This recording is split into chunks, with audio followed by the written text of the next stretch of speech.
What's going on, YouTube? It's your boy JL Musi, and today I'm sitting in beautiful Prague, and this backdrop actually serves really as not only as just a beautiful scenery, but one of my main sources of artistic motivation. And that's basically what I'm going to talk about in this video. I don't have my workstation with me, so none of my packages like Maya or ZBrush. Definitely don't have my gigantic 3D printer, which I can't do any printing out here anyways. But this is one of the forms that I get my inspiration from, which is traveling. And I'm going to break down a couple of the ones that actually work for me. And I'm sure that you'll be able to pick one of these, and it might help you get through those sticking points. As artists, we go through periods of depression, periods where we're banging out work, but it's not that great, and we really just get in a rut. And sometimes it can be hard to get out of there and start producing quality work again. The first one, and this is probably the most attainable to everybody, is just get some physical exercise or step away from your studio. And for me, I like to weight lift first thing in the morning. I do it in a fasted stomach, and it really just helps me set up my day. Helps get my blood flowing, just my mood elevates, and really while I'm working out, I'm thinking about the next thing that I'm going to do through the day. So it almost acts like meditation for me. And this doesn't have to be necessarily weightlifting. It could be any physical activity. So maybe you go for a brief walk in the morning.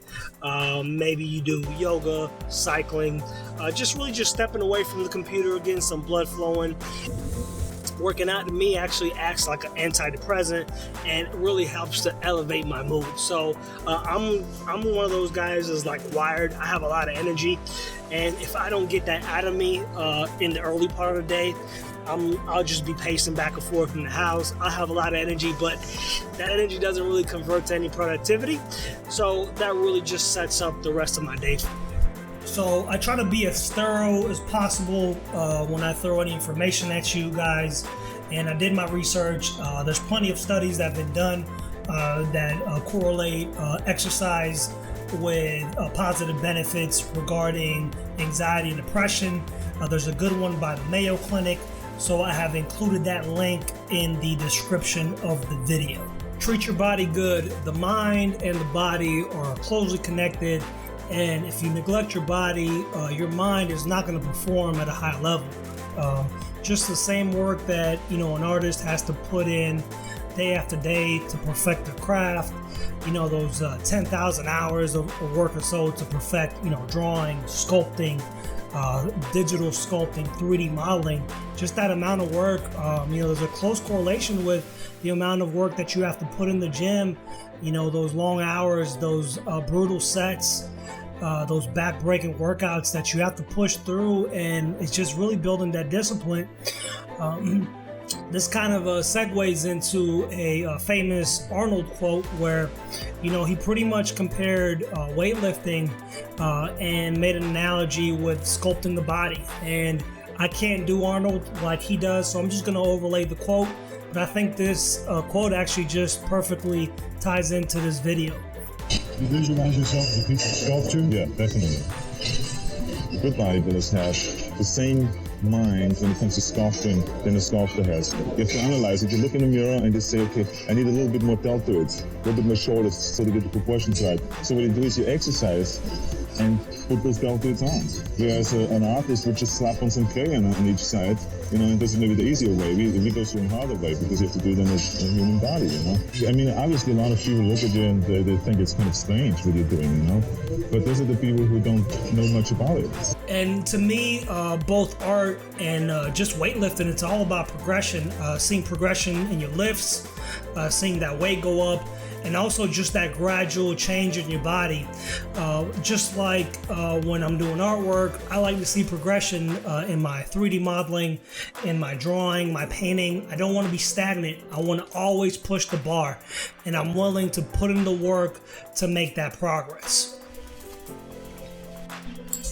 So the second method is just start doing the work, right? And this might seem counterintuitive. You might be in a rut. Well, hey JL, how do I actually get, how do I get started with work? when I'm in a rut? Well, one of the things that helps me, let's just say that I'm doing a stylized character, so I'll go on ArtStation or I'll look on Facebook and I'll just start saving images and kind of build a library of images or inspiration for that piece, right? Even Pinterest, you could create boards and you could start saving images, but just having that visual feedback, and it'll kind of give you an idea of what you want to go and achieve. And then alongside of that, once you start your project, start posting online. Now, if you post too early, you might not get feedback, right? So if you're doing a character and it's still pretty much just a blob or, very primitive form, you might not get feedback, but just push through enough where you do have some basic forms and really you could tell the direction of the piece. And just getting artist feedback, whether you're posting on a Facebook group, could definitely help you kind of keep your wheels turning and really just achieve and push through those stumbling blocks. Another thing that's really worked for me is just traveling, and I've been fortunate enough where I had those opportunities to travel. But if you actually can make it out to Europe, it's really just a breath of inspiration. And I've traveled quite a bit of countries in Europe, from England to France, here in Prague, and really just Europe as a whole, especially coming from the States. Just the level of beauty that there is architecturally and artistically is just jaw-dropping. You really don't have to go to a museum to see art. That's the crazy thing about it. You can go down to the bakery, or you can go down to the restaurant or the mall, or your apartment, and as you're strolling through really anywhere in Europe, you'll see just this great architecture, these facades, just the intricate detail that Europeans have put into their buildings, the historical beauty that it has, and the statues, right? You don't have to pay money to get in a museum. You could just be inspired by walking around, and these artists didn't have the tools that we had. So there wasn't Maya, there wasn't ZBrush, didn't have 3D printers, and it's just in a way we have a huge advantage over these artists, and just to be able to see the level of detail they were able to achieve with the tools they had at the time makes it even more incredible. So I definitely say, if you have the chance to travel to Europe, and you'll definitely come back to where you're from with a lot more inspiration. So anytime I travel to Europe, I just can't wait to get the ZBrush and just start sculpting. I'll look at, think about the statues I just saw, or just the level of detail in the architecture, and it just inspires me. I just can't help but to look at a building and think about, man, I want to try this in ZBrush. So recently I've started a transition in my artwork where I purchased the 3D printer, and I'm creating 3D prints of what otherwise used to be digital models. And you do have to switch some things up, because obviously small things like hairs, very small details do have to be changed in order for it to print properly and become a 3D physical product.